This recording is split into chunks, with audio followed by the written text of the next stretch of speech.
বিয়ের অপেক্ষায় না থেকে আগেই মা হচ্ছেন সরা। সন্তান ধারণ আর বিয়ে দুটোই এক সূত্রে গাঁথা। সন্তান ধারণ আর বিয়ে দুটোই এক সূত্রে গাঁথা।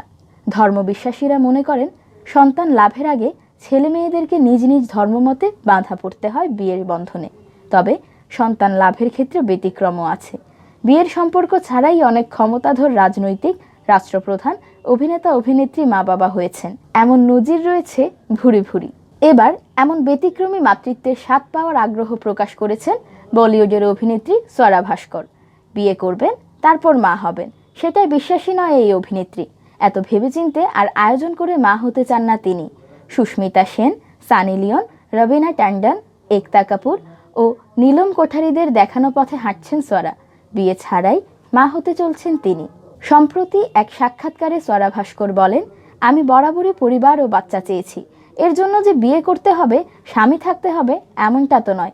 বিয়ে স্বামী ছাড়াও তো মা হওয়া যায়। শিশু দত্তক নিয়েও যে এটা সম্ভব তা বুঝতে পেরেছি। আমি অনেক খোঁজ খবর নেয়ার পর দত্তক নেয়ার সিদ্ধান্ত নিয়েছি। কথা বলেছি কয়েকজন অভিভাবকের সঙ্গে যারা দত্তক নিয়েছেন, তাদের কাছ থেকে শিশু দত্তক নেয়ার অভিজ্ঞতা নিয়েছি।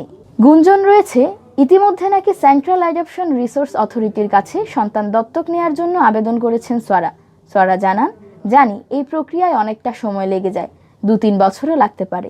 তবে আমি মা হওয়ার জন্য আর অপেক্ষা করতে পারছি না। বেশ কয়েকটা সিনেমা ও ওয়েব সিরিজের কাজ নিয়ে ব্যস্ত রয়েছেন স্বরা। মুক্তির অপেক্ষায় রয়েছে এই অভিনেত্রী অভিনীত সমকামী প্রেমের গল্পের শিরকোরমা। সিনেমাটি দিয়ে লন্ডন ফিল্ম ফেস্টিভ্যালে সেরা অভিনেত্রীর সম্মান জিতেছেন স্বরা।